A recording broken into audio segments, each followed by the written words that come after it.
welcome to another video. If we haven't met yet, my name is Ted and I talk bass. In this video, it's going to be super short. Well, I hope it's going to be super short. I'm going to try to demystify modes a little bit for you. I'm not going to give you licks. I'm going to give you shapes and kind of explain to you what modes are and give you some practical ways to practice this so that you can have it under your fingers and in your head. All right? So modes, simply put, are if you have a parent key, right? And we call the parent key, let's say we're in the key of C major, and the notes are C, D, E, F, G, A, B, and C. That's the first mode, right? The parent key. It's the key where we're going to get all the other modes from, right? Of this particular key. If we start that same exact scale from D, and we'll have D, E, F, G, A, B, C, D. That's a different mode. All the same notes as C major, just starting from a different spot, right? So in this video, I'm only going to talk about two modes because I think you should do these things in little small chunks, right? Also, if I play the scale fast, I don't want you to do that. I want you to play the scale excruciatingly slow, and like, this is what you really want your scale to sound like.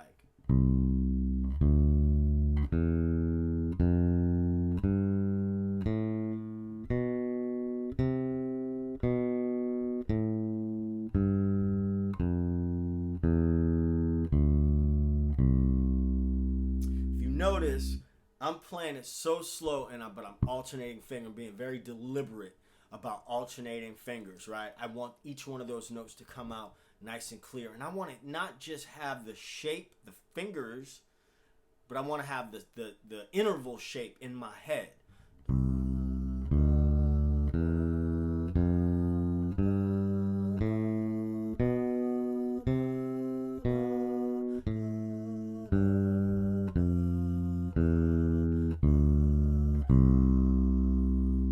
I want to have that down. So I'm starting.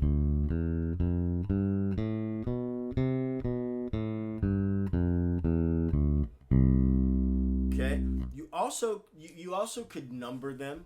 1, 2, 3, 4, 5, 6, 7, 1, 7, 6, 5, 4, 3, 2, 1. That's how your technique gets better, right? By doing stuff really, really, really slow.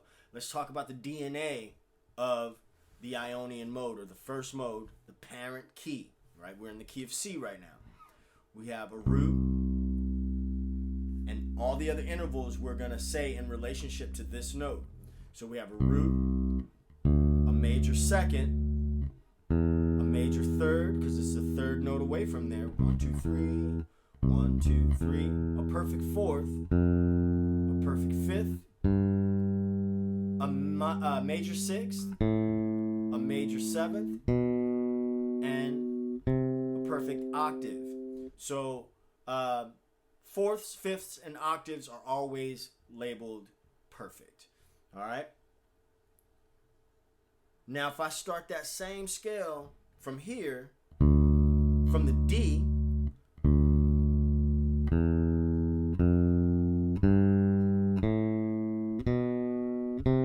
now I can't hit the octave of the D from right there.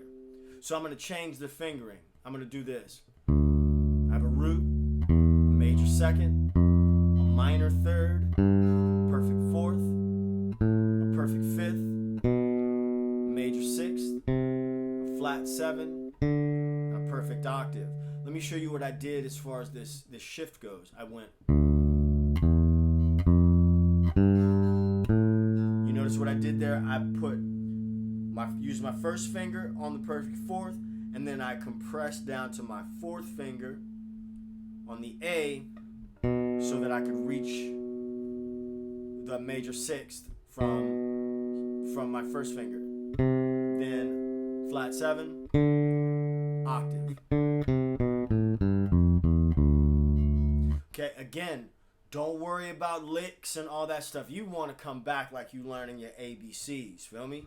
So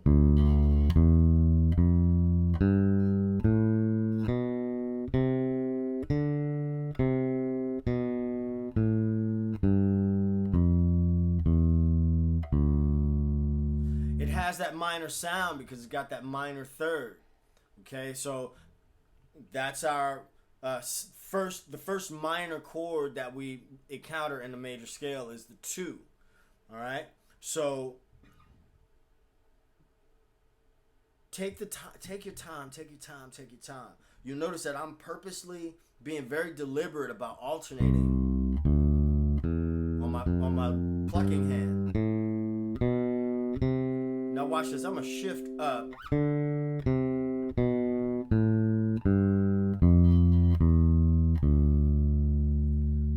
See what I'm saying? I went up one and down the other. You can play around with different ways of shifting.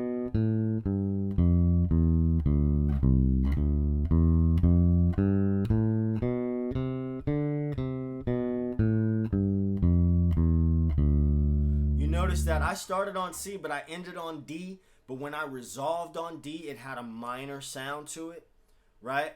It's all the same notes. Where I resolved really gave it that feeling of the mode that we were dealing with, right? So once again, for review, root, major second, major third, perfect fourth, perfect fifth, major sixth, major seventh, perfect octave, right?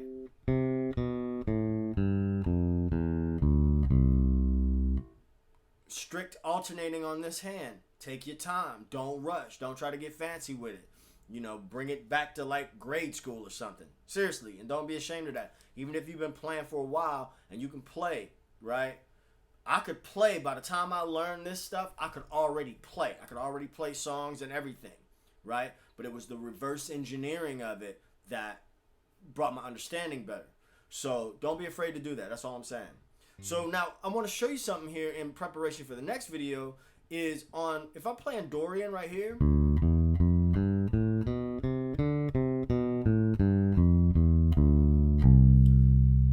C major is the root of C major, the parent key in this case, is right there under my pinky.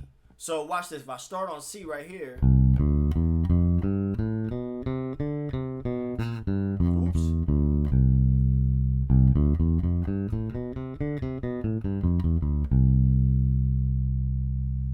now I've learned another way to play C major.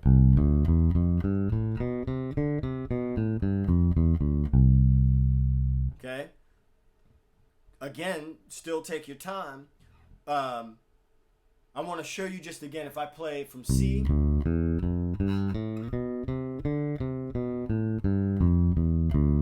and I end on D, it's gonna sound minor. It's gonna resolve. It's gonna have the resolution, a sound of that mode, that Dorian mode.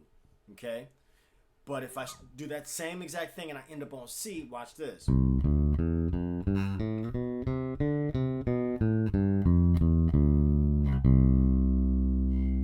Now it sounds like C major.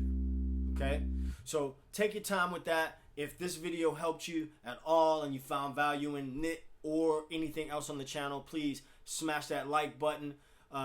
Subscribe to the channel. You can support this free content by buying any one of those products down below or clicking one of the affiliate links or anything like that. I'll see you in the next video where I'm going to show you just a little bit more, show you 2 more modes, bite-sized chunks. All right, see you in the next video. Peace.